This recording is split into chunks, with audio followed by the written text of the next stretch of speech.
Hi, I'm John Mark. Welcome to the Beacon Zone. Some people save lives and never know it. If you served in Iraq or Afghanistan, if you drove the main supply routes, if you came home on a day when there was no obvious reason that you should have, there's a chance the person you're about to hear from had something to do with that. Today's guest is Todd Burnett. Todd was a combat engineer who spent years inside what became the defining threat of the global war on terror, the improvised explosive device. He didn't just study the problem, he lived it. Route clearance, direct hits, hundreds of attacks, the kinds of chaos that leaves no room for theory and no margin for error. In this conversation, Todd explains what an IED really is, why it was so devastating, and what it feels like when one goes off beneath you. He talks about the physical shock, the psychological aftermath, and the burden leaders carry when they have to put their people back together and send them out again. But this story doesn't stop at the road. Todd later took that hard-earned experience to the highest levels of the fight, working at the Joint IED Defeat Organization, where the mission wasn't just to protect soldiers from the blasts, but to attack the networks behind them, speaking truth to power, pushing solutions that moved at the speed of war, making decisions measured in lives, not slides. And then, after all of that, he went to West Point, helping shape the next generation of officers, teaching them what leadership really looks like when the stakes are real and the consequences are permanent. Todd retired from the Army and has transitioned into corporate America, where his focus is on helping tomorrow's warfighters get the best technology they will need in the next fight, so they won't have to repeat the same mistakes our generation made when faced with deadly threats like the IED. This episode is about the service that doesn't make the headlines, about leadership that happens in smoke, dust, and silence, and about the people who did the work so others can make it home. Let's get into it. All right, Todd. And man, it is a tremendous honor to have you here. And shout out to my friend Zach Price for connecting us. I introduced you earlier in the episode, and your record is extremely impressive, not just because of all the places you went and the great leadership roles that you achieved and the personal success, taking you up to West Point and then up to your current job right now at a very large global firm, but just about like what you accomplished and what you achieved in real terms, man. And I quantify that as saving lives. As a guy that spent many hours running up and down around Tampa in Iraq, once the viewers hear what our conversation, you're going to understand why I'm saying this. I want to thank you, because none of us know why an IED strike happened to the guys in front of us or why it happened to the guys behind us, why we didn't get hit today, why did we get here today? It came out of nowhere, right? There's no telling how many lives you, your soldiers, and your teammates saved because you guys put yourself out there to clear those routes of improvised explosive devices. So I'll just start off by saying I'm grateful to you, as are many of our visitors, many of our listeners here. People who aren't familiar with IEDs will understand why as the conversation progresses. But Todd, I want to really start off like we start with all the other episodes and talk about how a young man in his teens decided that he wanted to join the Army and decided to become a combat engineer. Well, it's really interesting, and I'm so thankful to be on this podcast and talk with you, and I think you're doing amazing things, so thank you up front. It's an interesting journey. I am one of 8 children, and I am number 5, and I was the last one born in Minnesota. And shortly after I was born, my family relocated to Ohio. My dad worked some different jobs and then eventually became a skilled trades person at Chrysler. So I lived in a small town in Oak Harbor, Ohio, and nobody has any idea where it is, but it's not far from Cedar Point. So that's how people know. Cedar Point and Put-in-Bay. My mom and dad got divorced, and I went with my father. When my mom and dad first split, I was 9 years old. And me and my dad moved around quite a bit after the divorce, and it just, did a lot of things. So I went to 3 different high schools, wrestled at all 3. And then, my senior year, I decided I was going to go back to Oak Harbor. And quite honestly, I was probably on a bad path before I went back there and got to wrestling. And I took it serious. My brother had been a real good wrestler and had some pitfalls. But at any rate, had a good senior campaign, and then in May of that year, before I was graduating, I said, I'm going to try the Army National Guard. And my idea was it would pay for some of the college, and then I'd get tuition because I had some partial scholarship offers. Went to basic training AIT right after, and I joined to be a 12 Bravo because I wanted to get something that I thought I could use as a skill when I got out. So they said I was going to operate heavy equipment. I didn't know it would just be a D-hand shovel. I thought I was going to do excavators and stuff. I came back and college was off. You know, they wanted me to be a 118 pounder. And I came back weighing about 145 pounds and had no interest in cutting weight to get back down. So I did the guard for about 19 months. I was baling hay, working on a construction crew.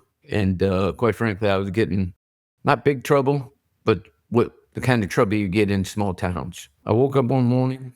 I had dropped out of college, you know, went on a Friday night after cashing my check at the bar, and the instructor got on me. So I went and I dropped all the courses and I joined the Army. So I joined on a Wednesday. On Thursday, I went to the Mets. On Friday, I took my physical. And on Sunday, I left for Fort Campbell, Kentucky. And that was in February of 1986. Todd, And, I'm sorry, man. Let me ask you a quick question here, because you're like the fifth guest who had a wrestling background before he went into the Army or the Marine Corps. What is it about wrestling? See, there seems to be like a real connection, right, between serving in the military and wrestling. And kind of like, do you think that's a really good sport for a young man or young woman to pursue if they're interested in a military career? What does it teach you in terms, not in addition to your physical fitness, which I understand is outrageous workouts, but like, what did you learn from that you kind of carried forward in your military career? you know, I tell people one thing about wrestling, it's a team sport, but it's an individual sport, right? So when you come off the mat, you can't blame it on nobody else, right? You either put in the work or you don't, right? Like you said, it's a hard sport. I can remember climbing rope. I can remember running. I can remember practices in the morning, practice in the afternoon, practice at night. It is just a hard sport. But the one thing that I tell people is you're accountable, right? You're going to be as good or as bad as you make yourself, right? And you know, it's important for people to understand a couple of things.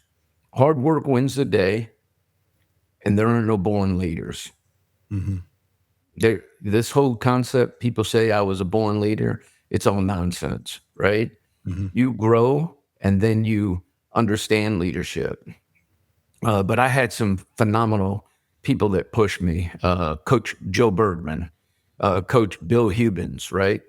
And they trusted and they believed in me, right? And again, I came there my senior year, nobody, you know, thinking anything, and then wrestled varsity and did, you know, fairly well, right? Enough to get because they knew I was growing. But I do think it equates, right, to, you know, the military. If you take it serious and really want to be the best, it's all about you, right? And then when you do become a leader, it's about elevating the people through what you do, right? Mm-hmm. You know, so many people say, I didn't nothing, right? I got promoted every time I got promoted because people believed in what I was saying, right? When you get an NCOER, there's only two things you do on there: fire your weapon and take a PT test. Everything else is written about people believing in what you did and what you said and buying into it. And the only way you can do that is by being out there in front of them, right? And I tell people all through my career, I just tried to set an example. And as you get older, you're not necessarily going to be the guy that's running 6-minute miles no more or whatever, but being there, being present, right? Yeah. Being present, you know, and it carries over, right? That's what I do with my kids now. You know, I got 2 sons and I'm just present. But I do think that wrestling is the hardest sport, right? And I'm not second guessing anybody, but it is all about you, right? It's part of a bigger team, but only you. When you go on the mat, it's you against one other individual, and you got nobody to blame, right? If Yeah. the pitcher don't perform, if the quarterback don't perform, if the goalie don't perform right, all them things, John Mark, you can't blame it on them, right? Yeah. It's can still just win. you. Did you hit it or didn't you? That's Right. right. Yeah. I mean, that thanks, Todd, because it's something I've observed some of our guests, right? They all, not all, but like a large chunk of them, particularly ones who go into combat arms type of roles like yourself, that they keep pointing back to their time as wrestlers. And I just wanted to ask you that. I mean, I will say that some of the hardest working, disciplined, hard charging dudes that I worked for, when they would come and introduce themselves, they say, "Oh, I wrestled," and people are like, oh, all the dirt bags are like, oh, "This guy's Not going to be another one of relentless, them. man." Not another one of them, man. So sorry. So you got to Fort Campbell. Yeah, I got to Fort Campbell, and it's funny, right? Because I come from the Guard, people don't realize they take everything from you because it's state funded, right? And they own it, right? So I'm like in the back of the formation, didn't have long hair, but had hair back then, right? And I'm in shorts and a tank top, right? And the guy guy at the reception station, "Who are you?" Right? And I'm like, "Oh, I'm Private Burnett." And he's like, "Where did you come from and where's your stuff?" Right? And so they took me in, and then literally I had to go to clothing sales, and I had got a shopping cart, and they said, "Get all this stuff." And that's how I got my initial issue, was at clothing sales, right? When I came in. So it was at Campbell, and I was only at Campbell 11 months. Took my first PT test, maxed it. And then they said, "Hey, you're going to air assault school." I said, "Okay." Went to air assault school, come back, and they said, "You're going to Soldier of the Month." Okay. And when it was done, I ended up being Brigade Soldier of the Year, which eventually, before I left, I was Corporal Burnett. Then went to Germany and started on my career. But, I just tell people, came from a different type of background, right? That we see a lot of soldiers, right? Especially enlisted people. A lot of them come from broken families and different things. But in the end, I found my thing. And, I had two older brothers. And when I was in Germany and it was getting time to re-enlist, I went to Florida. And my older brother was, had Brick by Burnett. And he did interlocking brick. And he was like, "Hey, you get out, you come back, And I went to work a couple of days with them, and I watched it all. And I came back to Germany, and I immediately re-enlisted for airborne and came to Bragg. And after that, I never looked back. That's really cool, man. One thing I wanted to kind of ask you about, because you came in the early 80s, is that right? For Campbell? Yeah. So what were platoon sergeants and first sergeants like back then compared to what they're like today? Oh, I got a preference. My son is a staff sergeant promotable. And I always tell him, just listen, don't do. Just listen, don't do, right? Because I had some people that just shaped who I was because of the way they were, right? They were hard, but they were fair, right? And they were much different. And I tell people it wasn't uncommon to get whacked upside the head, right? Yeah. It wasn't. Some of the everybody's got their things and whatnot, but yeah, it was much different. When I got to Germany, we still had beer machines. Not soda machines, beer machines, right? You could buy cigarettes in the barracks, right? In the cigarette machine, right? I watched one night a new lieutenant, right? I've always felt for them guys. They taped up the wall locker and threw it out the second floor window with him in it, right? Yeah. His buddies or his soldiers? His soldiers, right? His soldiers, right? It was like new LT, right? Yep. They'd be out in the woods, right? We'd get one for, cadet summer training when they came. And I'd come up and I'd see, here's this dude taped to a tree, right? Doing the koala bear, right? I just, so it was much, much different, right? But I do tell people this, right? I do think that we've lost the sense, and I don't grade the military. Mhm. I do think, though, we lost the sense of ownership of what they do right or do wrong, right? I took responsibility when the soldier did something wrong. I did something wrong. What didn't I do that could, And when I had to chapter somebody, it was a failure. It don't seem to be a failure no more. Mhm. It just seems, that's what happens. So I think there's this a big change, and I think it happened during the global war on terrorism, Yeah. right? Yeah. And it's amazing when they were on a fob, and John Mark, when they were on a fob, everybody was watching out, cover everybody's six. And then when you get home, right, it's why we have so many suicides, because we get back, right? And then people still want that, right? You went on patrol together, you lifted together, you ate together.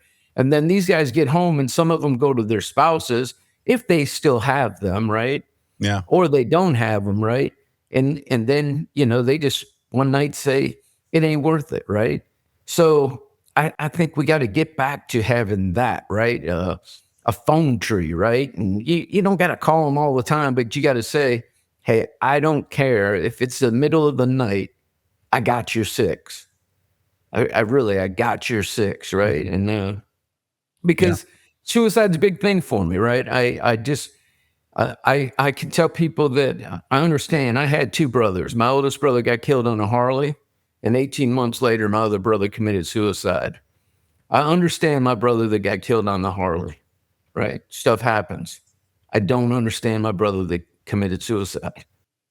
And I still today, I still think that some of that was my failure because I just didn't get in there deep enough and say what's going on. So, if anybody takes anything, and that's even in our line of work now, you see somebody and they're having that day, right?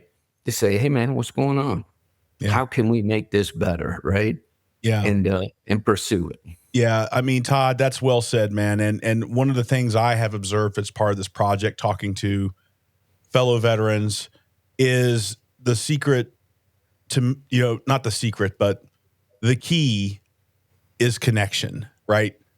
That's been the common theme that's come over and over and over again. And it's true. Like when we were downrange and working together and watching each other's backs and trying to survive, we're there with each other 24/7. We were completely focused on that.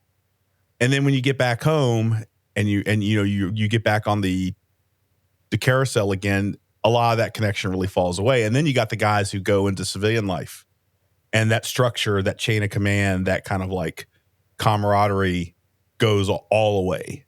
And it's easy to see and understand, based upon what you're saying, how that lack of connection can really lead a void for a lot of people. It's just like that. And it's like, I was talking to my son the other day. I said, nobody in my platoon or in my company made a major purchase without coming through me.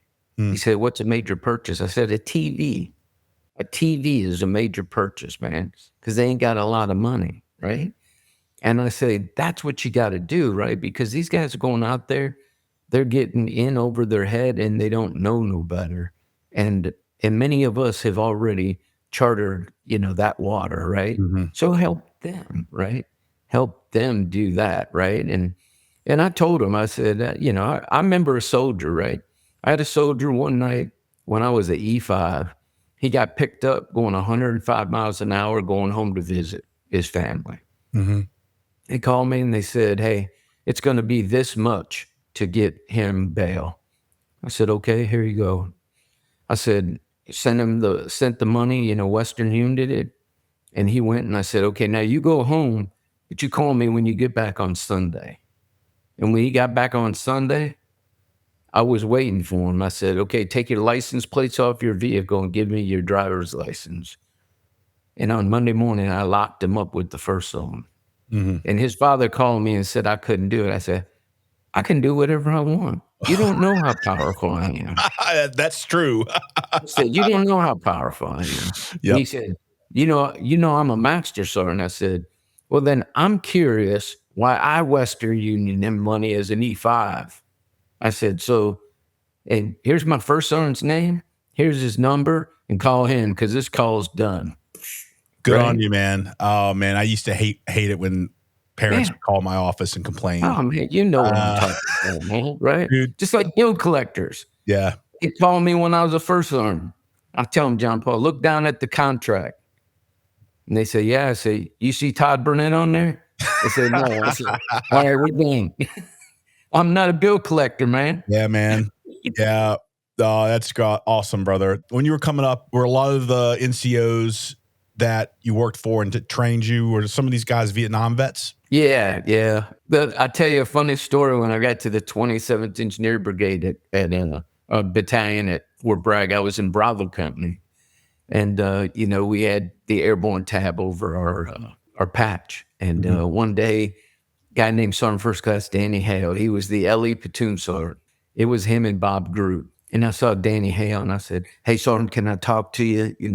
I was at E5, right? Can I talk to you? And he's like, yeah, sure. What's up, Sergeant Burnett? I said, hey, just wanted to let you know that you're out of uniform because your patch don't have an airborne tab over it, right? His combat patch, right?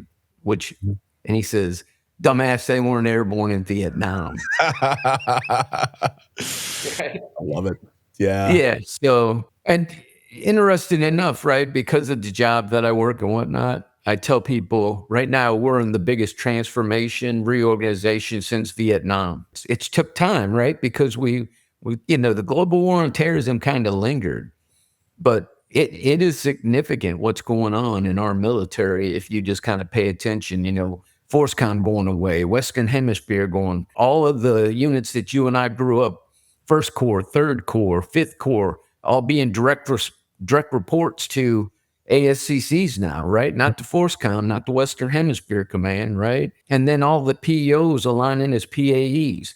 It's just a significant transformation that in reorganization that nobody I don't know gets the magnitude. I'd say guys like you, me, Zach, and others that are in there, we got to explain to them what that means, because it means the money's going to flow different, right? Because the combat training centers belong to T2Com now, right? Which we took two commands and brought together. So it's just a different time, but I think it is. I even think that it's more significant, right? Because of how long we were in that war, of what we're doing and what we're trying to get to.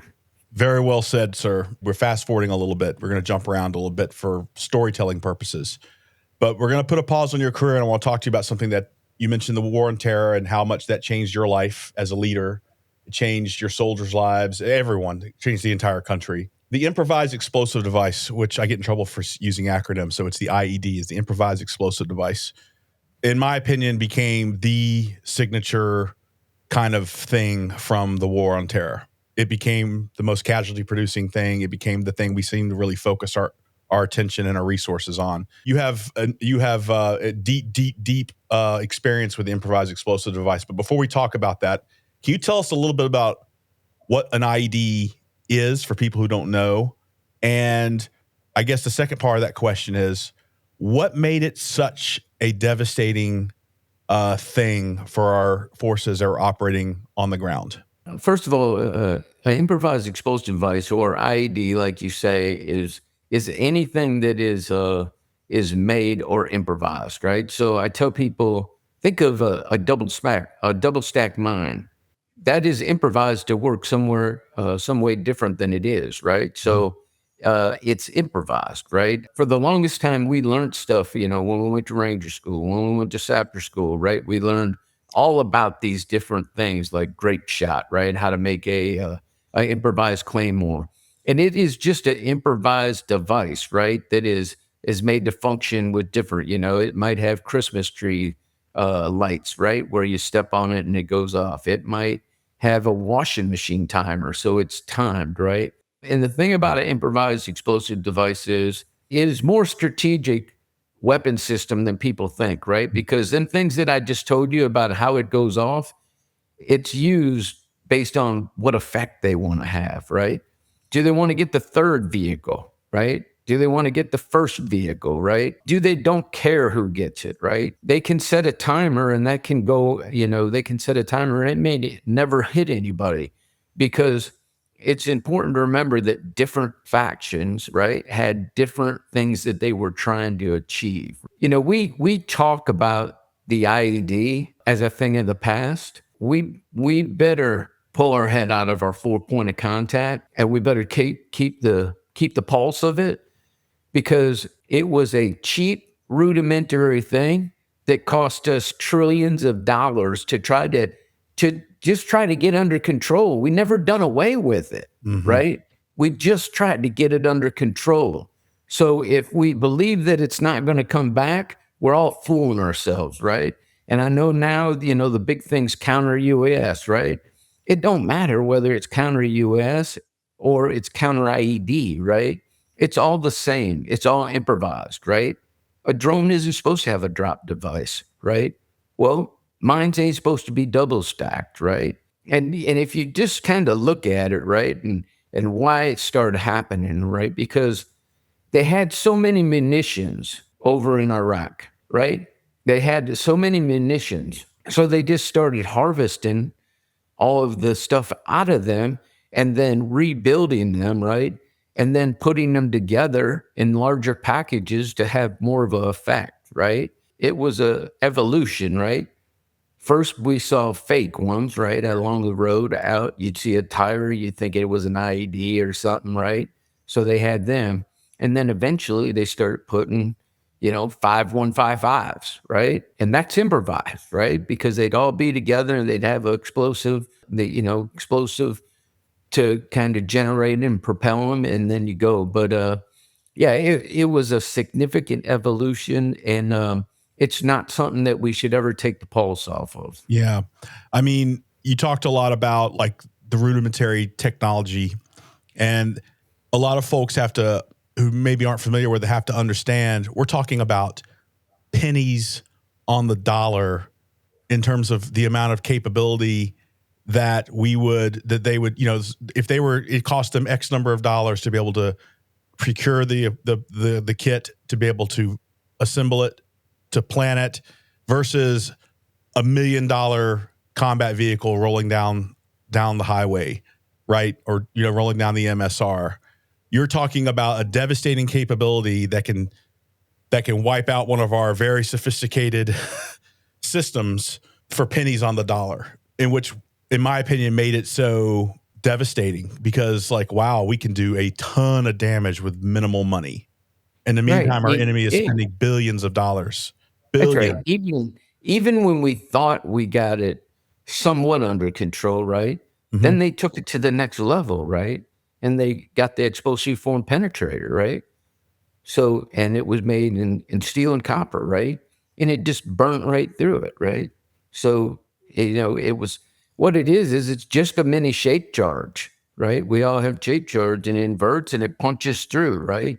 And for the copper, it just burned through, right? Mm-hmm. The heat burnt through, and then, and then it went. So, yeah. I mean, it is rudimentary, right? But it just tells you about the people that we fight and the will they have to fight, right? I mean, I deployed all over the world while I was in, right? And, spent 22 months in Bosnia, was in Desert Storm, right? Did Afghanistan and Iraq, went to Belize, all over the place doing stuff, right?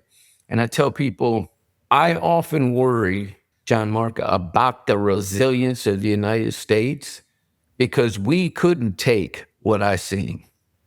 We wouldn't know how to act. So I do think we're resilient, but I think we need to step up our game, because if that ever comes to the homeland, which we're trying to do things to make it better not to, we're going to have a problem, right? Because I don't think we can take it. Man, Todd, I couldn't agree more. I mean, I have driven down Interstate 95 many times, and I often ask myself, it's like, man, what the heck would happen if they started dropping IEDs in the American homeland? Dude, I mean, it would be like the COVID effect. Commerce would shut down. Yeah. Again, for pennies on the dollar. And it does worry me, that scenario where, you have cells of people that are inside the country just waiting for the word, waiting for the right event to happen, where it's like, all right, let's start doing this now. And I think it would be devastating to our economy, our national psyche. It's something I think about all the time, like science fiction stuff. Yeah. Yeah. So Yeah. no, it was just it was really the IED was significant, and I watched the evolution because I spent so much time deployed, right? Mm-hmm. I watched how it morphed, right? Until I told people at the surge of Iraq, it wasn't if you were going to get hit, it was when you were going to hit, right? It wasn't a choice, right? And the other thing about the IED that I tell people is significant, right? Iraq and Afghanistan, we're different in some parts, right? You would see, out west in Iraq, we saw bigger IEDs, right? We saw deep burieds, right?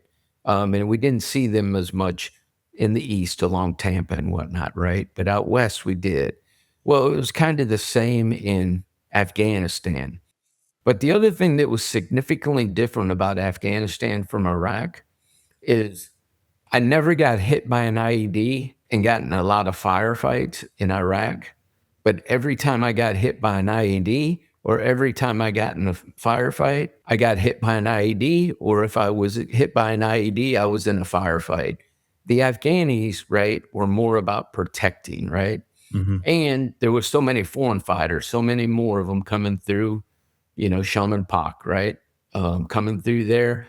And they just wanted to create chaos, right? I mean, a lot of the Afghanis did nothing different than you and I would do.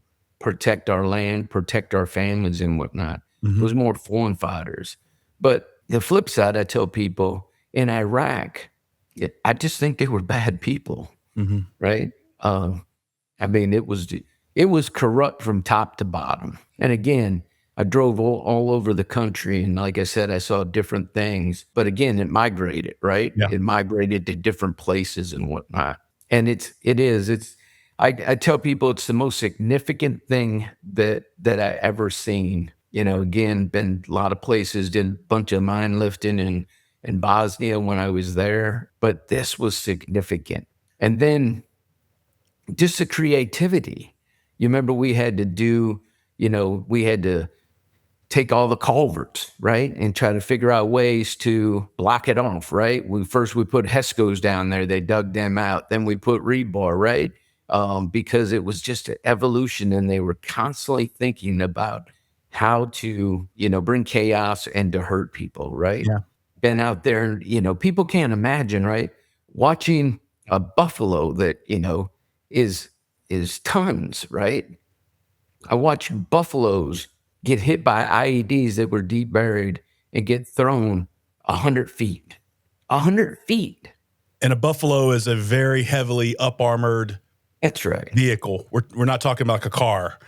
No, we're talking about a large vehicle that is out there with an articulating arm and can do it, right? And just the significance of this. And again, it even got cheaper, right, in Afghanistan for them because it's all fertilizer and the whole country's farmers. So you didn't know, you can't gauge how much fertilizer they could have. So they just started making bigger bombs, right? Yeah.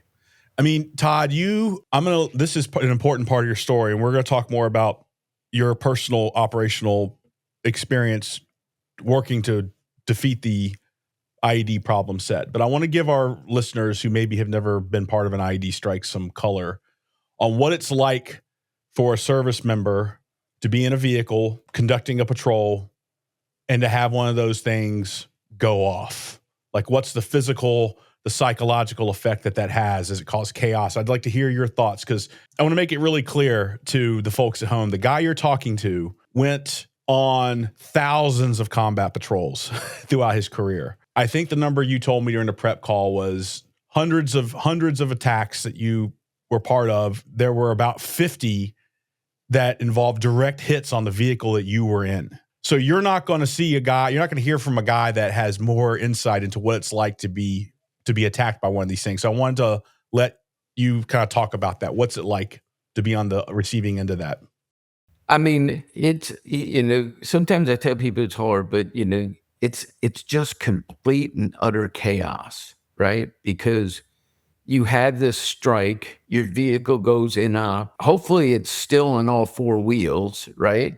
And not on its side or something. Your radio don't work, and it really don't matter if it works because, you got 2 or 3 people in the vehicle with your gunner, your driver, and you, and y'all are screaming, right? And you can't hear each other because you can't hear, right? The smoke is clearing out of your vehicle, right? And then immediately people are chasing to you, right, to try to see if you're still alive. And this will sound, really weird, right? But the first thing after every strike is I did the funky chicken to make sure that I still had all my body parts, right? And people said, so you're doing this, you're saying, okay, I still have them, right? Because many times people didn't, right? But then you've got to figure out whether it's tapping or whatnot because you're still in the fight, right? You're still in the fight. So you've got to get control of that vehicle and get the gunner back up there. If the gunner's hurt, get him pulled down, get the driver up there and get eyes on, right? Because a lot of times these people are overwatching it and then they're running away, right? So you'll see them running away and you got to engage them. But smoke, the biggest chaos that you ever thought you could be in, right? And again, nobody can hear anybody, and whether you want to believe it or not, you're probably concussed, right? So you're not thinking, you're always going to be a little off, right? Because just what happened, right? So it's really really, really significant. Yeah. Yeah. I mean, it's when you get back to the fob or when you get back to your patrol base, as a leader, one of your challenges, right, is to try to figure out what happened, get the feedback from the team. Like, how do we need to adjust our tactics, right? So that we survive the next time, as you said, that's inevitably going to happen and we can do our jobs better. That's certainly part of it. But as a leader too, you're also dealing with soldiers who are concussed, soldiers who are really shaken up by that experience, particularly the new guys, right? Can you talk to us a little bit about kind of like, as a leader, kind of how you helped your troops deal with that? Yeah, the thing that I tell people is this, from the time I started this on, right, my faith's very strong. So I'd often get them, we'd always pray before we went out on patrol. I'd always get them in a group and I'd say, hey, pray if you want. If you don't, I got it, right? But gave them an opportunity. And then when we got back, I tried to tell them, I truly believe that God's got a bigger plan, right? And I still believe that today with everything that went on, he had a bigger plan and a bigger impact for us to make on others, right? And I'd tell them, what you don't need to do, right, is call and get your family into a high hover, right? Because this is probably going to happen again, right? And you just don't need to. So I said, I'd usually try to get that group together and we'd always go get a meal after the patrol and I'd take them, eat, try to get them as much as possible back into it. And then try to see that one that was maybe, or two, who was having a little bit more problem and saying, hey, why don't we go do this? Or why don't we go this? Or why don't we go watch a movie? And I'd just spend some time with them, right? And try to see, right, if we could massage it. And then there was times that I told people, because basically you were going on patrol, coming back, resetting, and going on another patrol, right? Because it was an evolution. We were doing it. So there was times I'd say, okay, we're going to take Smuckatelli off the road. He's not going out tomorrow, right? And then we'll evaluate him when we get back and see, right? And really, you got to care that much, right? That's one of the things that I always tell people. You got to care that much, and you really got to invest in them. And I think that that's why it gets to leaders got to know their people, right? Because when I went over there, the first time battalion sergeant major, then a brigade sergeant major, then the gyro sergeant major. And my MO was I'd go out on the patrol, but I'd come and I'd say, okay, who's been having a bad day? And I'd ask the platoon sergeant, platoon leader, who's been having a bad day? Or who's been knocking it out of the park? And they'd say, this guy or gal. And I say, okay, hey, look, today, what was your job going to be? Well, Sergeant Major, I was going to drive the Husky, which is a singular vehicle with panels that can kind of detect them. I'd say, okay, you're not going out today. I'll drive the Husky. And that's one person in the Husky by themselves, right? Gunner, Buffalo. So I tell people I just didn't do patrols.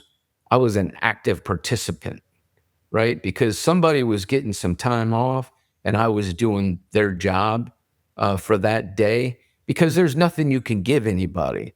So I gave them the gift of time, whether they wanted to call their family, whether they wanted to watch a movie, whether they just wanted to sleep all day, right? I said, okay, you're out, I'm in, right? And that meant, doing the pre-inspection checks on the vehicle, right? Going back over it and whatnot. So I knew everything about that, right? And could lead them just like they did. Todd, that's awesome, man. I'm smiling because when I hear about good leaders in combat leading, it just always just makes me smile, because it was what I dreamed of, working with people like that, right? So that's why I've got a big grin on my face, man. Can you talk to us a little bit about, when you were the battalion CSM, brigade CSM for different rotations, almost back to back, during our prep call, which is crazy. But your unit's job was basically to clear those routes on MSR Tampa, as I recall. And that's the major artery that goes from like the very north to the very south of Iraq. And a lot of military units traverse that route on a day-to-day basis. And your guys and gals are responsible for basically clearing that. Can you talk to me a little bit about like what a clearance involved? What kind of equipment did you use? Like, what was it like? What did it look like? Because I'd never served in one of those units, so I'm dying to know. Like, I'd occasionally drive and see those things out there, right?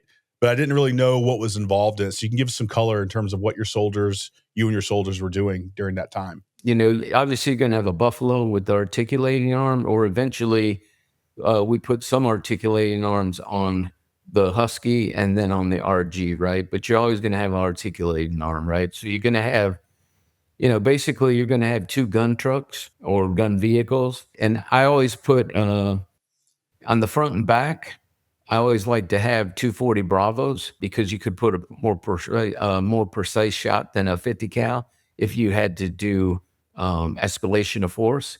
So you're going to have two vehicles that are going to do that, and they're going to kind of be the security vehicles if you have to interrogate something. Then you'll typically have a Husky, a Buffalo, and then just depending on whether you were with the Navy EOD, Army EOD, or Air Force, you'd have a Cougar, right? And typically what I'd do is I would put one of my soldiers up into their vehicle with a 50 cal, and because they never had a gunner. So I'd put my gun and my people up in there, so we did. And basically, you're right. You're doing Tampa. So organic to the brigades, they had their own engineers that were doing all the missions, right? For theirs, with their direct missions. And then we just kept freedom of maneuver along Tampa, right? And across the whole country, to include them clips coming in from Kuwait, right? Right. So we had to figure out, right, when all them clips, we would do all the logistics, patrols, we'd make sure that we had an idea when they were coming in. And then basically we would clear anywhere from 30 minutes to an hour and stay ahead of them, right? And then coordinate with them, right, and tell them when we had something, if we had something that was going to slow them down, right, especially if they had hit times. And then cross Tampa, you go into different battle spaces, right? So we would have to call into the battle space owner and tell them, we were coming into the battle space. We had this many people, this many vehicles doing route clearance. They'd tell us if they had any air support on standby, right? Because the other thing is typically if I saw a helicopter, I'd try to get in touch with them and then ask them how long they're going to be on station. Then I'd have them, right, if I need it, because I never had.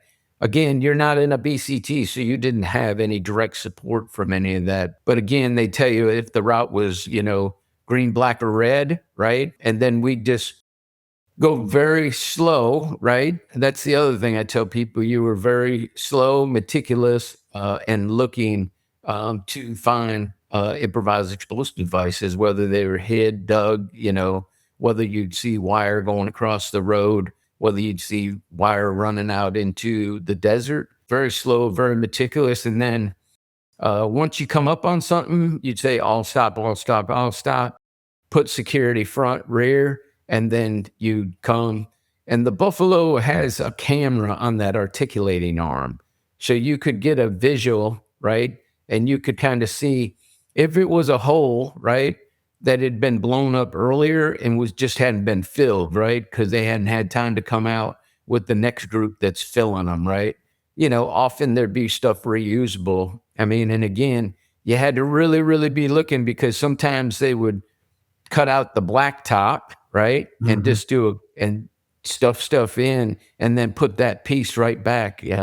So you tried to keep people on a pretty reoccurring basis on that stretch of road, right? And I had people from one end of Iraq to the other. And everybody that I had, I standardized our patrol brief and the way that we done things, right? Everybody done things the same, to include I was the last multifunctional brigade.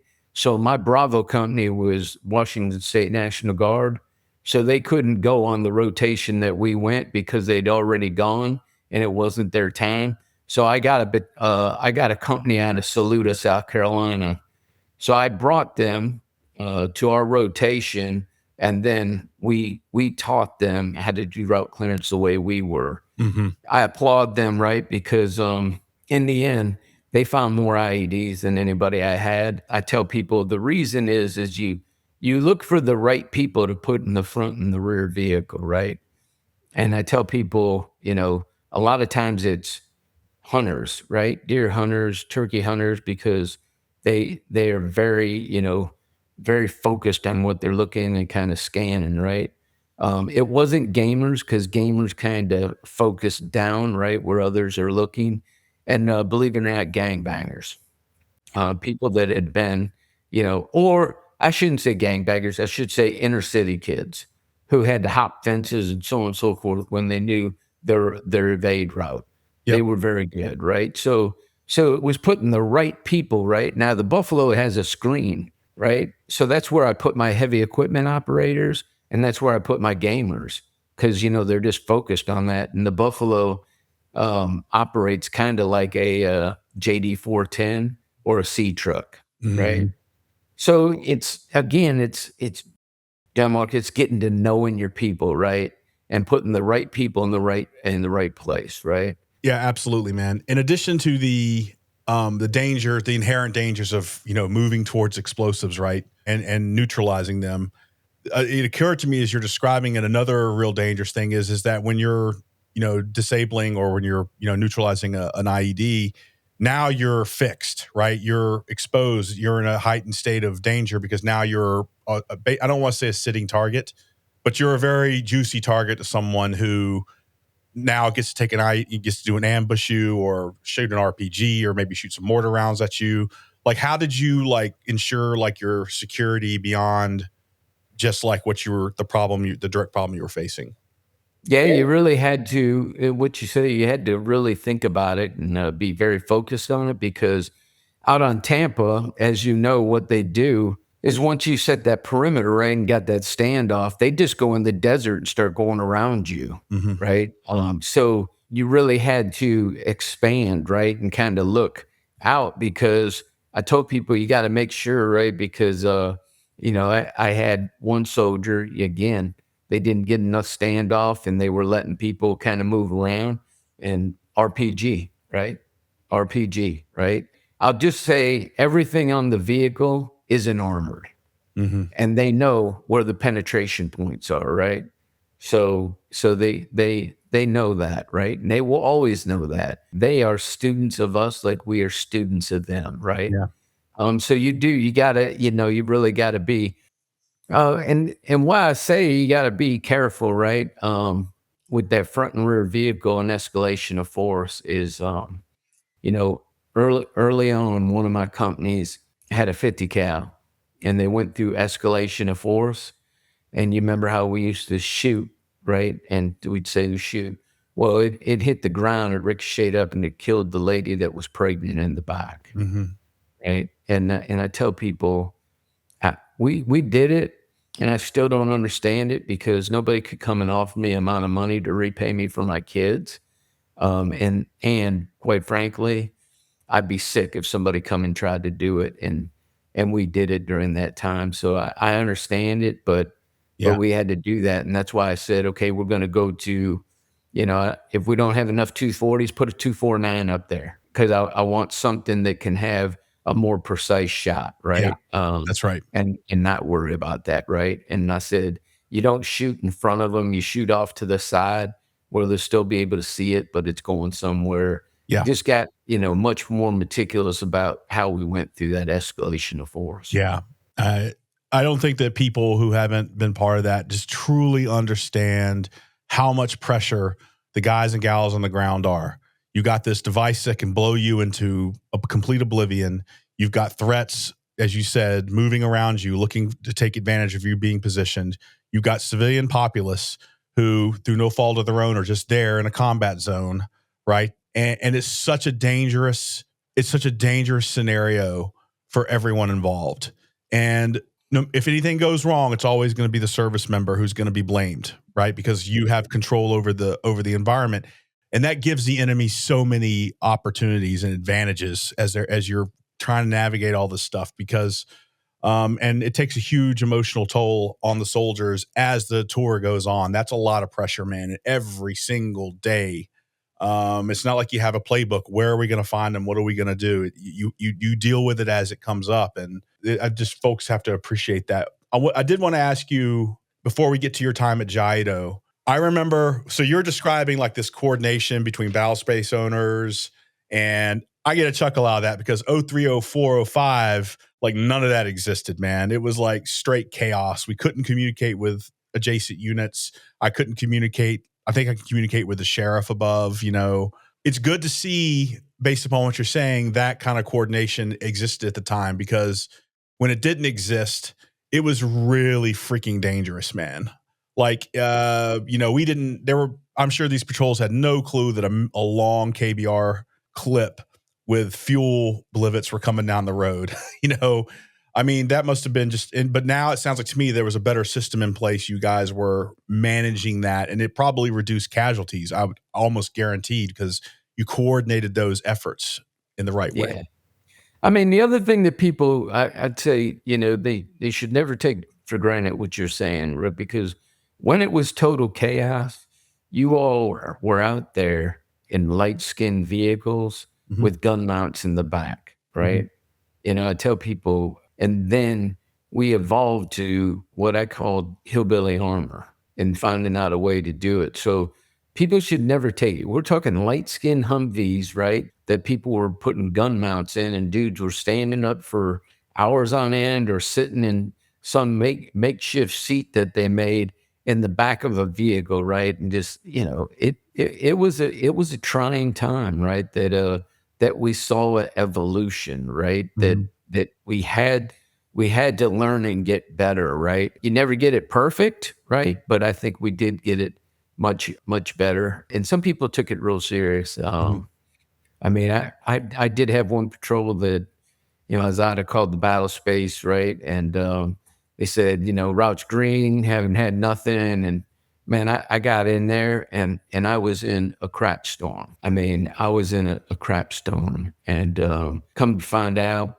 hadn't coordinated with the people in their talk, and the route was black, and I was on a black route, and I must have encountered a dozen IEDs, literally, and skirted around them because it was just my PSD, right? Another one of the times when one of my vehicles was hit, thank God it didn't get disabled, big firefight, and then had a white Toyota with a disc in the back blowing rounds at us, right?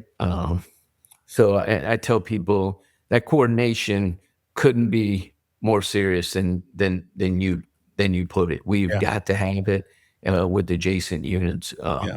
and know what's going on. Yeah. we try to ask questions that a lot of folks don't ask on this thing.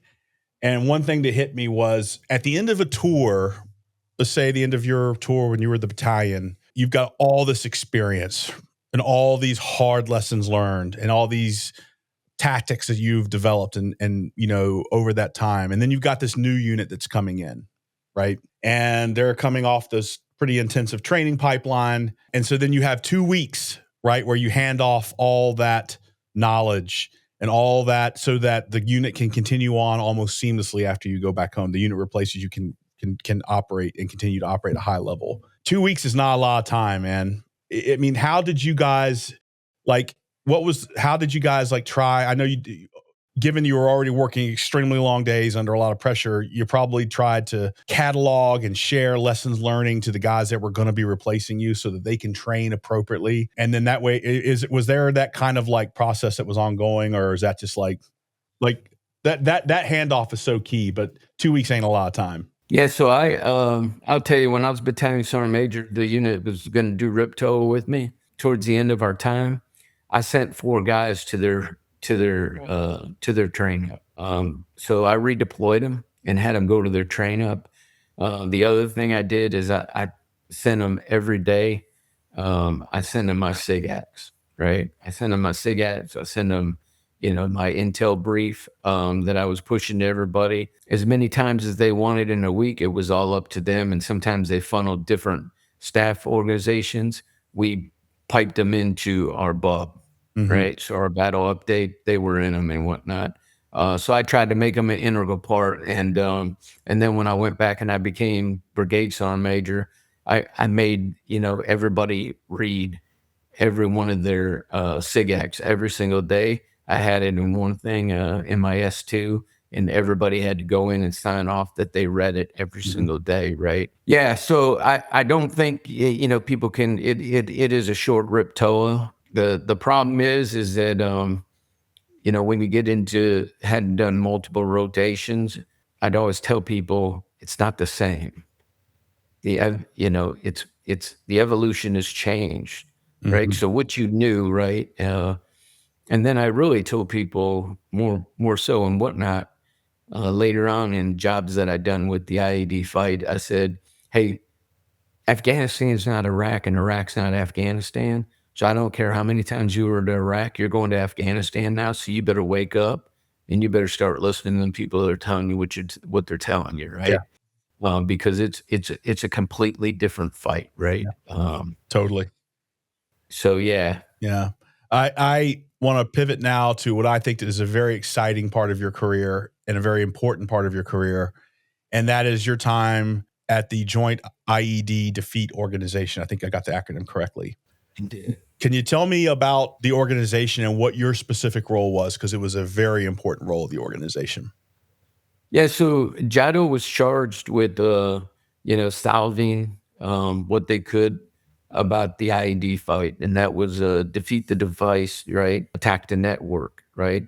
So what you want to do is figure out how you could keep people with the right equipment until we could get to the networks, right? And we had ORSAs, we had engineers, we had JIDO. The proponents of JIDO was, contractors, right? And then we had some GS, very little green suit from all services because it was a joint organization. But they had a huge budget, right? At the time I was there, they had about $4.5 billion a year. Wow.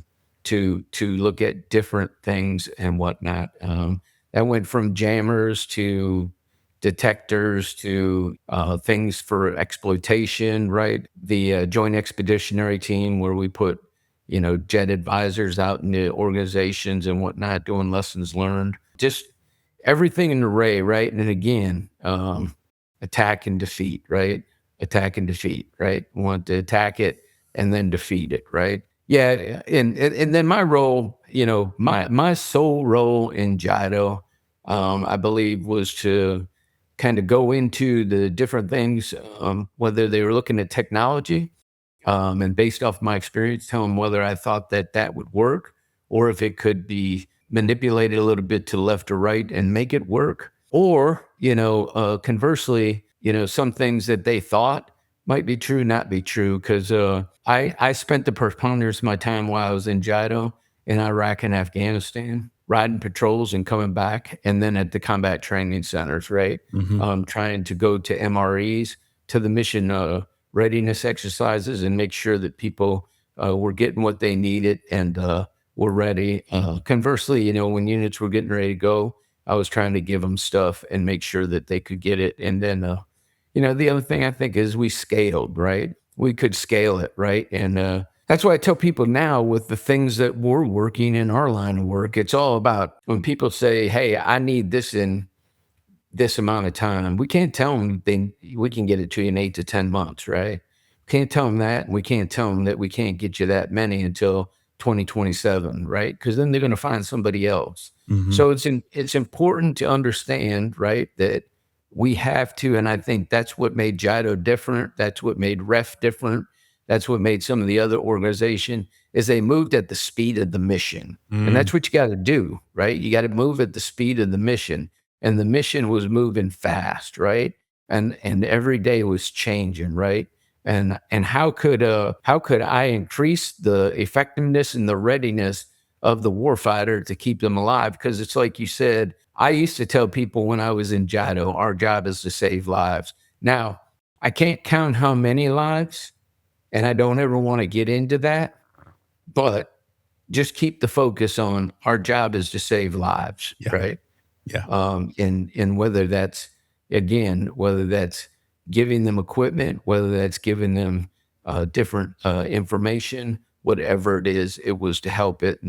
And I was the advisor to the 3-star general that was the director, and ended up working for about 4 different directors, and just tried to be, their eyes and ears. And again, based on the number of patrols and the number of things, I believe, I could give them the best input, right? Because a lot of the people, it's not a hit on them, right? But if you've not been on the patrol, or if you've not used the equipment in the practical way that it's supposed to be, it just doesn't resonate, right? I can't explain to somebody what I learned in 30 years in the military, right? You just can't, right? So you got to trust when they're telling you this or that. Todd, I think that was really great. I think a lot of folks who were in the military, when they think of JIDO, they think of you were the guys that went out there and got us all the jammers and got us all the kit, got us the MRAPs. They always associate JIDO with that. And those were all extremely important, very life-saving kind of things, right? But I think fewer people talk about the attack the network part of it. That is really interesting to me, being an intel guy. You guys just weren't trying to protect soldiers who were operating against IED threat. You were actually looking at how the insurgent networks that were employing these things were operating and how they were acquiring their kit. And you were coming up with ways to actually attack the problem more so than just the physical device itself. Can you add some understanding to that? Yeah, because that it's still going to be there if you don't take out the people that are doing the harm, right? I mean, and again, if you don't attack the network, right, and the networks are strong, and you got to understand, right, where they're coming through, so you can stop the supply line, right? Because against everybody's belief, right, many of the things weren't made in Iraq and Afghanistan. None of the explosively formed penetrators, besides very rudimentary ones, were made, because then once you got to the EFP, that's a very high-tech manufactured piece of equipment, right, that needs to do that inverted device, right, whether it's copper or whether it's steel. So you got to figure out where they're coming from, and you got to shut off that supply line, right? And that's significant, right? Because you can defeat the device all you want with the equipment, but if you never get to the network, you'll never get it. It's just an evolution. So you've got to get rid of the network, right? And the networks, right? Because you got to focus on them, because again, everything is just moving in a vicious circle. So you got to stop that circle. Yeah. And for a long time, we were very much, or in the early days, even late, we were focused very much on how do we actually protect ourselves from the physical blast, right? And I think probably around the time you got there is really when I started to see JIDO starting to generate intel products coming up with different techniques. I think you guys did a lot of work like with asymmetric warfare group. You were collaborating with a lot of different types of agencies within the Department of Defense that were looking at this thing from a more sophisticated way. I'm glad to hear that JIDO is still a thing today, right? And that they're still doing that sort of thing, because I think it's inevitable we're going to have to deal with this again, as you pointed out. And it would be just a tragedy if we were to lose all that knowledge to help us respond better next time. Yeah, no, I agree wholeheartedly, right? And they're embedded in a different organization now, but they're still a functional part, right? And then, of course, many of the things we're still analyzing stuff and figuring out, and prepared for the next thing, right? Because it's just an evolution, right? Yeah. I mean, drones, right, are the new IEDs, right? Exactly. Right now. Yeah. That's what it is, right? Right. Yeah. Do you see all that combat footage in Ukraine, man? I mean, does that reinforce to you that the drones are the new IEDs? Oh yeah. And again, I think when we think of systems with the IED fight and the amount of money, right, we should be able to apply some of the lessons we learned from that, and we should be able to figure it out quicker, right? Because it's not a new jammer. It's how do I upgrade this one now, right? Yeah. It's like, I tell people, to me, mice, ice, green, blue, red, sentinel, chameleon, hunter, all them jammers that you and I went through, right? Now it's just right? How do I send that software patch, right? That's where we're at, right? Yeah. We should be able to send this, right? It hits this, it comes back, you get a download, and then everybody gets that patch, right? In today's military, and I tell people they need to think about this, right? Here's the 5 things that I think they should focus on: lighter, faster, more cost effective, interoperable, and upgradable, right? Them 5 things, right? If we just think about them 5 things, right? And here's the thing. The only thing that should be program of record anymore is platforms. I'm talking about tanks, I'm talking about strikers, I'm talking about aircraft. I'll even go along with some weapon systems and whatnot. Everything else, by the time you field it and make it a program of record, something better is on the street, right? Yeah. It was that way with the detectors, right? When I was a combat engineer, we had a PSS-14, right? The Minehound was better than it, hands down. I don't care what anybody says. I'll argue with them all day, and I'll give them reasons why it was better, right?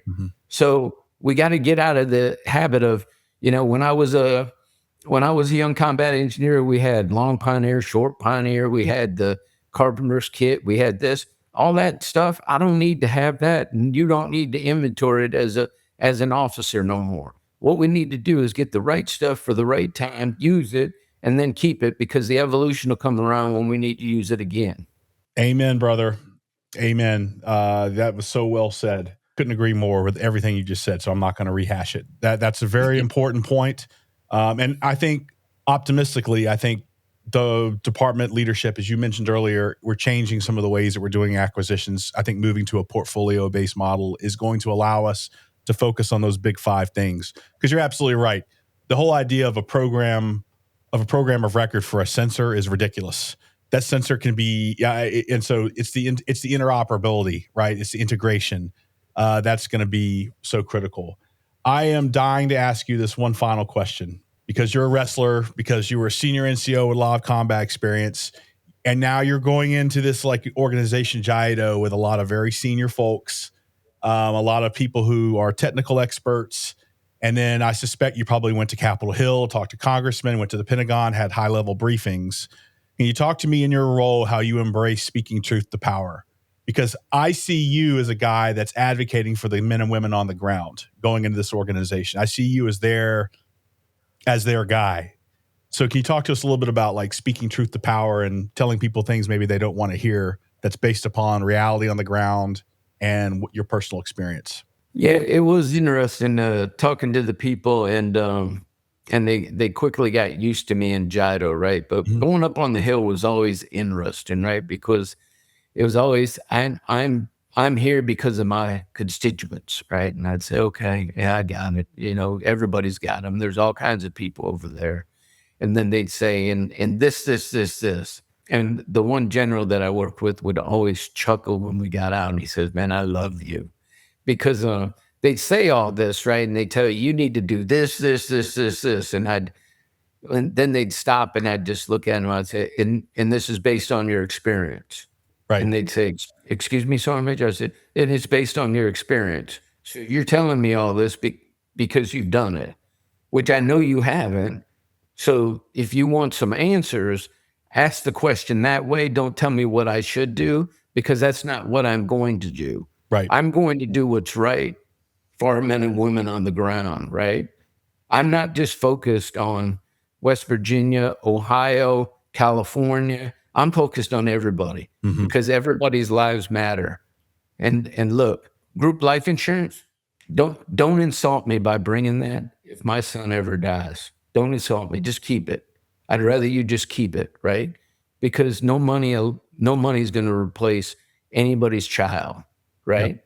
So yeah, it was very interesting, and I spent a lot of time telling them why something would work and getting to it. And I was relentless in my charge. If it didn't work the first time, I said, I want to go back and see him again. And typically by the third time, they either got tired of seeing me and said, we're gonna just do it, right?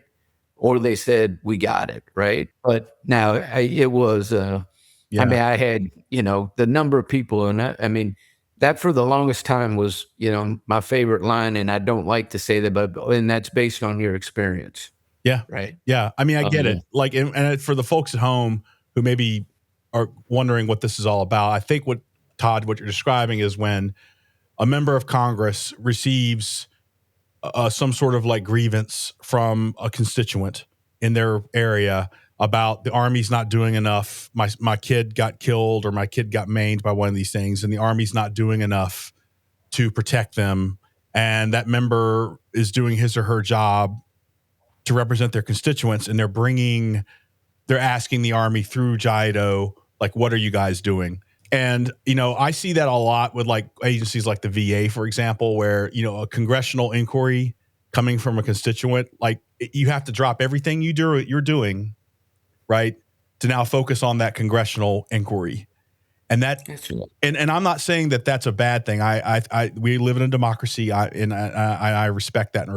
But I think that members of Congress who are professionals, who are mature, would be able to bring a senior representative from an organization in and start asking clarifying questions. What are we facing? What's the challenge? Because I've got constituents whose families are dying, and I want to help the Army get there, versus turning it into a thrashing session for a photo op, or so that you can tell the constituency back home that you gave the Army a piece of their mind. To me, that's adult versus a child as a member of Congress. Sorry, I'll probably get in trouble for saying that. Yeah. I mean, but it's all our greatest commodity in whatever we do is people, right? So I get it, right? Mm-hmm. But it's all the people, right? It's not just the people; it's all the people, right? That's right. Yeah. So, you finished your time at JIDO, very successful, saved lots of lives. I'll say it. The Army rewarded you with a great assignment, and I'm very excited to talk to you about it. And that was, you were the CSM of West Point. And that just brings a smile to my face, and I'll say this. Here's why. I told you about this earlier. So my very first hour at West Point, when you're a plebe and you report to the cadet in the red sash, and you have to tell them this thing. I forgot what it is. Most guys would know that. I forgot what it is. And I did it like 5 times because I didn't do it correctly, and I got yelled at, and I had all these upperclassmen yelling at me. And I finally did it, and they grabbed my bag, and I was supposed to go report to the cadet first sergeant at my plebe company. I was walking out the sally port, and I see this guy in this green suit, green Army uniform. I didn't come from a military family, so I didn't know who the hell he was. And he's got like this huge ribbon stack. He's an older guy. He's got like, service stripes up to here. And I'm like, kind of looks like the kind of guy I need to salute. So I saluted him and called him sir, and he just did this. He goes, son, I'm a CSM at West Point. You probably don't want to do that. And then before I could know it, I had like 5 upperclassmen all in my face screaming at me, do you know what you just did? That's the CSM at West Point. You salute. It was great. And the guy just chuckled and walked away. So that's my first experience with the CSM at West Point. But could you tell us a little bit more about like your role there in that particular role and kind of like the things you kind of did and things you worked on? Because I hear it was a great assignment. Yeah, so interesting at the time, the soup sergeant major was leaving. I came in to be the commandant, but the soup said, we'd like you just to do both. So I ended up being dual-hatted for both of them. And really, I think everybody has opinion what their job is at West Point, but I would tell you, my job has nothing to do with changing the tradition and the heritage of what goes on there. My sole job to me is preparing cadets to understand what an NCO and officer relationship is, for them to go out and try to show them some of the pitfalls that I tried to help lieutenants do my time in the Army and having different PLs. And, even when I was a, brigade sergeant major, talking with the PLs, right?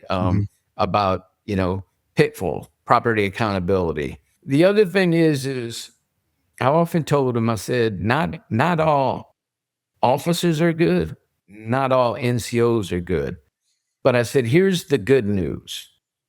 When you get to your platoon, you're going to have 4 squad leaders and a platoon sergeant. So you're going to have 5 opportunities to find one of them, right? If this one ain't good, to find that one that's going to coach, teach, and mentor you, right? And then I just tried to reinforce things. So, when I was there, some of the stuff that you said, so I don't know if you had them, but one of the things that I think if I would have had anything, I would have brought back them Super Saturdays. I think Super Saturdays were the only time that you reinforced what they learned in class when they did MS, right? What was Super Saturday? I'm sorry, it wasn't a thing when I was there. So on Super Saturday, they'd do an exercise, right? And it'd kind of bring together whatever they were learning with the MS, right? With all the military science stuff, right? So, if it was patrolling, they'd go out on Saturday and go on a patrol. Sometimes they do overnight. I heard about all these, right? And we didn't do them. And one of the things I think is everything that they learned from military science, they forgot. So they were reteaching it every summer. I think you got to have a practical exercise, because I think everybody don't learn by a book. Some people learn by practical exercise. So you got to. And then, just the other stuff, talk to them more about accountability, right? Property accountability, right? I know we focused on time management for them, but they leave. I told one cadet one time, I said, look, in your unit, if you leave your Gore-Tex laying there, they're gonna take it. Right. And he said, well, my name's in it. I said, well, we'll cut your name out and leave it there. He said, well, my rank's on it. I said, they're going to leave that too. I said, we just know they're going to leave that rank and they're going to cut that out and leave your name, right? Then you're going to have it. I said, and if you look around, there's all kinds of Gore-Tex jackets that got that cut out, right? Yep. So you're not going to know if it's yours or not. I said, so just remember, everybody isn't good, right? And, when you're measuring something, if it says it's supposed to be a 3/4 inch screwdriver, make sure it's a 3/4 inch screwdriver, because if it isn't, you're going to own it, right? Yeah. And then, like I said, I was an athlete. So my day consisted of getting up in the morning, going out and doing my own PT, ending at, the stadium, lifting with the football team, going down and doing morning mass with the cadets, with the chaplain, going to, breakfast, kind of see what they had going on, go to some classes during the day, sit in some meetings with the comm or the soup, have a weekly NCO huddle with some of the sergeant majors, because people don't know you got about a half a dozen to a dozen sergeant majors on that installation that they don't realize. The hospital, the garrison, the provost marshal, you know what I'm saying, right? In the evening, go out to the different intramurals and then go to teams, right? Batting practice with the baseball team, playing a little lacrosse, putting on my hockey skates and playing hockey, right? Going down, wrestling with the wrestlers, right? Playing basketball with the basketball players, both men and women, soccer. I mean, I could just go on. It was a phenomenal assignment that gave me a better understanding of why West Point cadets are the way that they are when they become lieutenants, because nobody understands the 47-month journey that they go on. And I emphasize that nobody understands the 47-month journey that they go on. At 2:00 in the morning, I'd see people in there with a headlamp on studying, trying to keep their head above water, that were athletes, right? Because they don't take summer classes like other people do, so they get off during the season and whatnot, right? I spent a lot of time with Zach and JT Watkins. He probably talks about JT. I spent a lot of time with them too. They had a resounding impact on me because I watched them as the co-captains of the team constantly, doing their classes, and being at a high level. Zach being a Gold Glove winner, JT, being the player of the year, right? And then, them going to the NCAAs, right? All while focusing on what they had on the horizon. So just, really, really good. And I think, like I tell people, as I've come out, I think it makes them better people, whether they stay in or whether they get out. Really is immaterial to me, because I think they're going to be an asset to any company they go to or the military through their. So I had a phenomenal time. Can't say enough. I actually have my tar bucket with the ostrich feathers in my office. Yeah. Oh, that's awesome, man. I love that. Yeah, that sounds like a really great experience. And I know that Zach loves you to death. He talks about you just like a father-like figure to him. And it shows you really embraced that. And the cadets, in my experience, they thirst for that, man. They thirst for guys like you to talk to them about their experiences, and to help kind of guide them during that time. Did you enjoy Army Navy Week? Army Navy Week is a lot of fun, isn't it? Yeah, I did. And when I see different things now, and every year people are like, "What was it like?" I said, "Man, there'd be guys coming in Navy, Navy guys coming in women's skirts, right? Because they didn't have no clothes, and all they left them was." Like the long skirt and whatnot. Right, I said, it's a brutal week. I said, Air Force and Army. I said, but Navy week, there's absolutely nothing like it, right? Yeah, still, I didn't go to the game this year. I went last year, but still, just a great memory from, the boat burning. The 1 year for Army Navy, I had the rappel club set the A-frame up, and I rappelled off the poop deck. That's awesome. Camouflage, full battle rattle, trying to get everybody fired up for the Army Navy game, right? Because we needed to win it, right? So I just tell people, anything and everything, it was great. I parachuted, it was a tandem, but with the parachute, I parachuted onto the plane, right? Yeah, it was a great assignment, and it was a great ending to transition to, that next thing after the Army, life after the Army. Yeah. And that's what we're going to hit next, Todd. And this is kind of the final segment here. You've given me a lot of time today, and I'm grateful for it.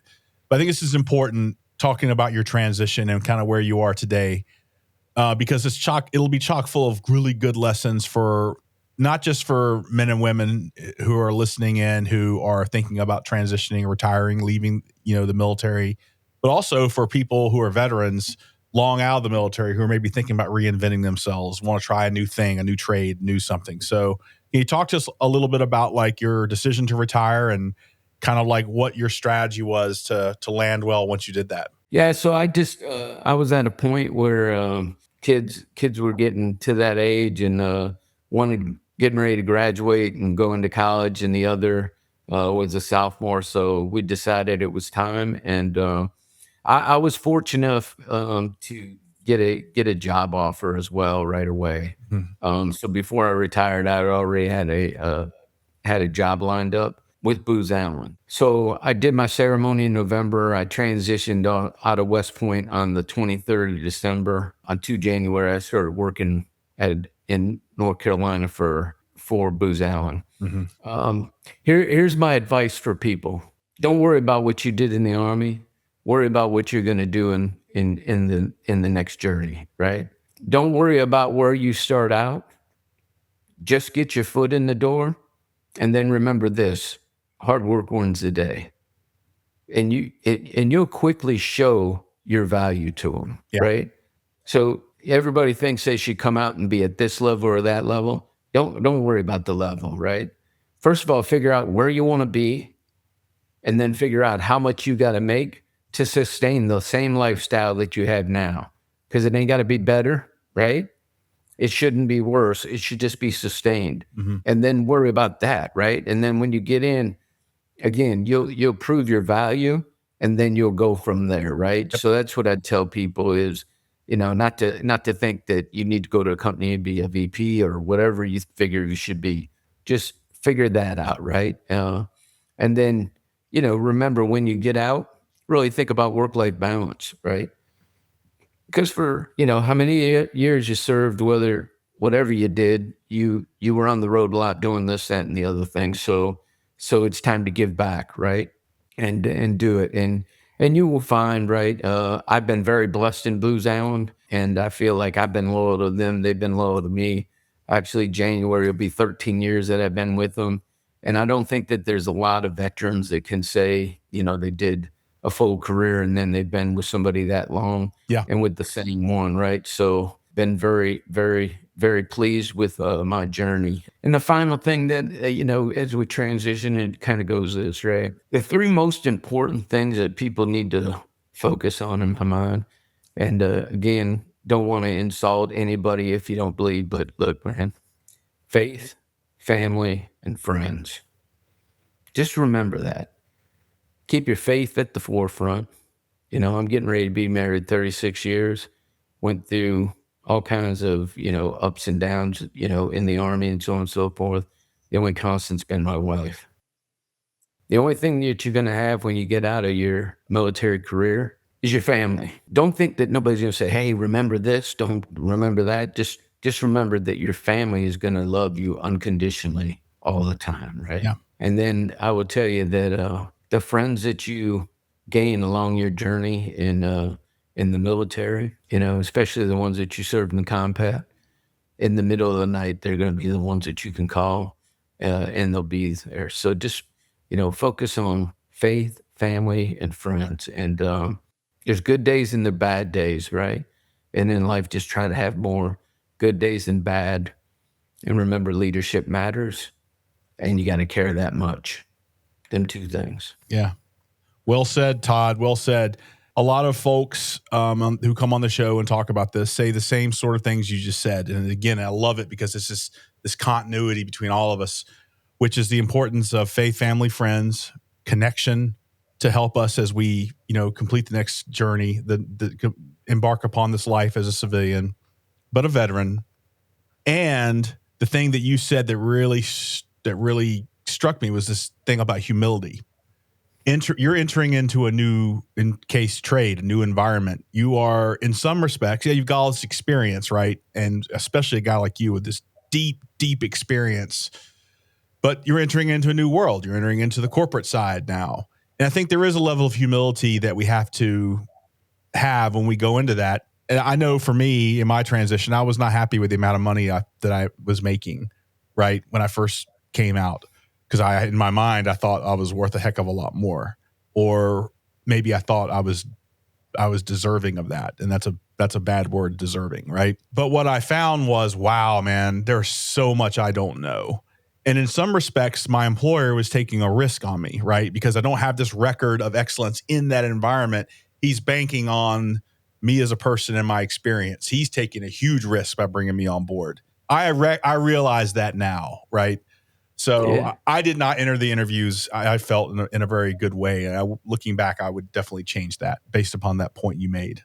Yeah, I think that it's important to remember what you just said, right? You're coming in and you do have a lot of knowledge on stuff, whatnot, but think about how much you don't have, right? Mhm. It's even now, I've worked a lot of major contracts, right? And I've learned along the way, right? And I do a lot of proposals now, right? And I tell people, they're like, how did you get to where you are? And I said, because I just shut up and I listened, Mm. right? And then I tried to show them what I thought would do it. And then they say, we can equate it this way, right? Because I mean, so many military people take for, when you're getting into contracting in the next chapter, we didn't do that in the Army, right? Mhm. I told people, my idea of contracting was telling my S4, have it on my desk tomorrow morning, right? When I was a sergeant major, I said, I need this many of this and have it on my desk. I don't care how you do it, right? As long as it's legal, moral, ethical, but just make sure that it's on because I'm leaving out on a patrol and all these guys are going to have this, right? But now you get into contracting and it's a big deal, right? Mhm. One of the things, again, everybody's for profit, right? Mhm. So money's a big deal. So I tell people, you better learn the money, right? Because the one thing that will get you fired quickly is overburning, Yeah, that's right. right? Right. Yeah. So, just remember, yes, you have a lot of knowledge coming out, but you don't know what you don't know. And again, hard work wins the day. Learn it and then you'll go, right? I mean, it'll go like that. It's all what you want to do and how much you want to put into it, right? Yeah. And I've been very blessed, like I said, at Booz Allen, and I went from there, right? And the difference is too is when I told people I really meant what I said about how much because I thought I needed to make this much. They told me I was going to make this much. And then a bunch of guys I know said, why didn't you counter? I said, counter for what, man? They were higher than I wanted to be, Mhm. right? I just wanted to, be able to, and this whole notion, right? I'll tell you, John Mark, I hear once Marine, always Marine. People need to get more into soldier for life, right? And yeah, you got to do things when you get out. You got to make money and so on. But what are you doing to give back, Yeah. right? What are you doing to give back? What impact is it having? I Yeah. mean, I wake up every day thinking, how can I increase the readiness and effectiveness of the warfighter? And quite frankly, Booz Allen, as you know, is pivoted, right?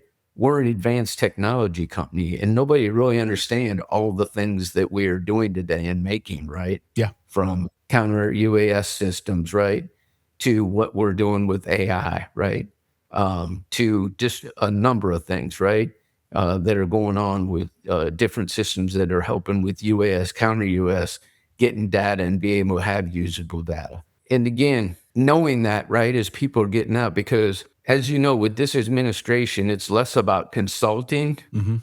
and more about what you're providing, Yep. right? Very true. So we need to understand that, yeah, we're SMEs, but we can do other things, right? And can leverage other things and not just be consulting, saying that's a good idea. Yeah. We can look at systems and tell them, right, the engineers and the electronics people and so on and so forth, you could do this and this will do this, right? The other thing is the environment has changed, right?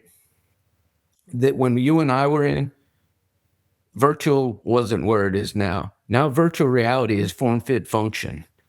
And you can 3D print and cast and mold stuff that you can use in game that is just like what you're using, right? Whether that's a drone buster, a drone defender, right? I can shoot crew serve weapons, right? In game, right? With recoil in game. Yep. And here's the other thing, right? Is what you and I know. I tell people pistols are point and shoot weapon. They need recoil. Crew serve weapons, we walk everything up. I don't need recoil. I just need to get reps and sets. Yep. Reps and sets, right? Yep. And this needs to be able to function on that so I can do everything I need to do on it. So it's just a different way of thinking. Mhm. And I think, we have to open up our aperture and be that lifelong learner Yeah. and look at how we're giving back. Yep. Well said, man. Last question for you, sir. And this was not a pre-planned question. This is something I'm inspired to ask you just to be based upon the quality of this conversation today. So after World War II, I heard it over and over again, like from my grandfather, some veterans of that era, about how, the wars were over. They got the GI Bill. They went home, and they basically rebuilt America. That was kind of like their thing that they took a lot of pride in. It's like, our generation won these wars, and now we're going to go and we're going to build this country up. And there's a lot of generational pride associated with that.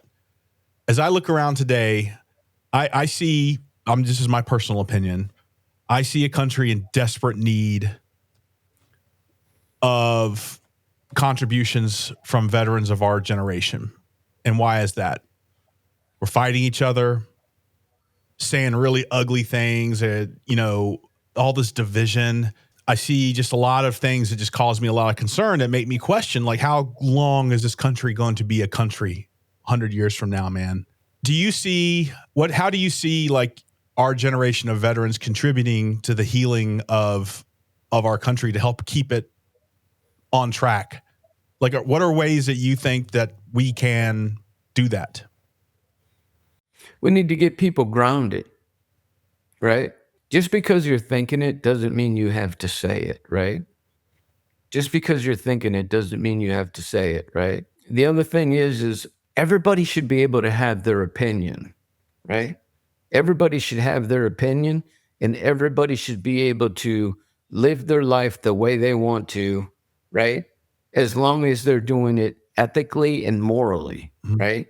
Again, it's a different generation, right? It is. It's a different generation. But again, nobody should be worrying about, as long as I'm not stealing, cheating, lying, nobody should be worrying about what I'm doing, right?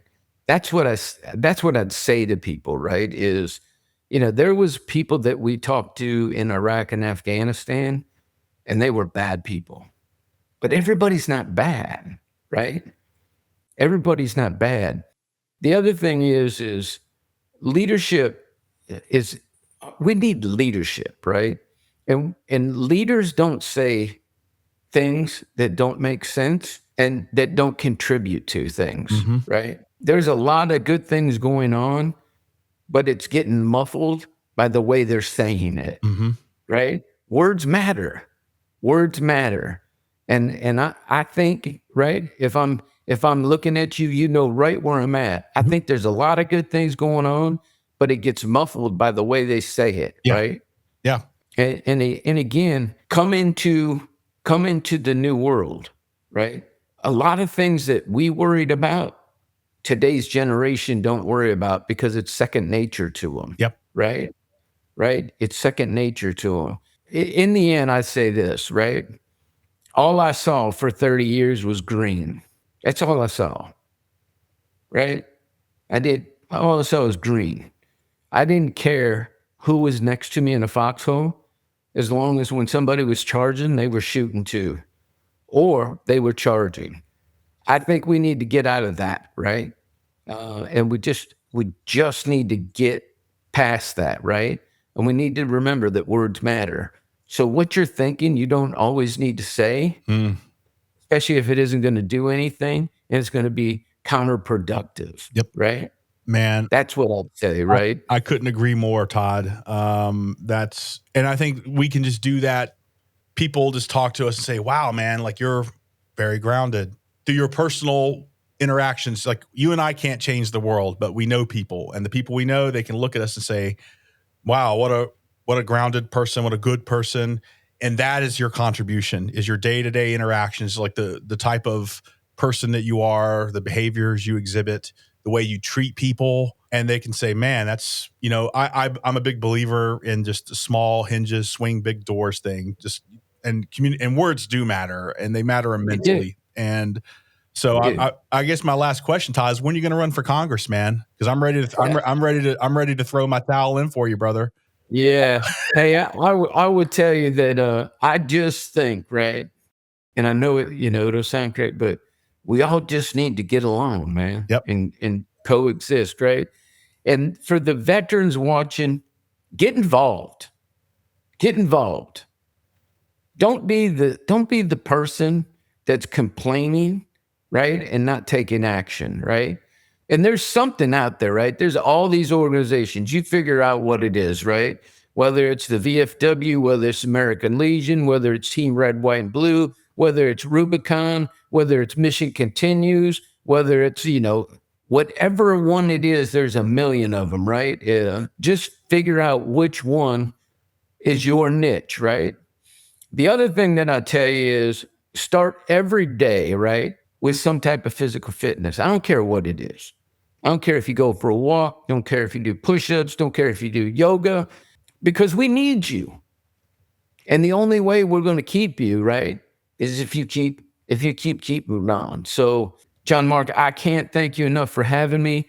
I can't thank you enough for what's doing, because not enough people are doing it, me included, right? And you're putting time into and effort into making a difference, right? Your transition, for each one of you that's going to transition as a veteran, it's your transition, but let us help, because we've already been through it, man. We've already been through it. I hope everybody has a Merry Christmas, Happy Holiday, Happy Hanukkah. Somebody remind me that the other day. That's why I just say Happy Holidays now. But remember, just when you see that person having it, take the time, right? Take the time, and you can change your life just by taking time. God bless you. Hey, thanks, Todd. It's been awesome, brother. Happy holidays. Take care. All right, man. Yeah, bye. Bye.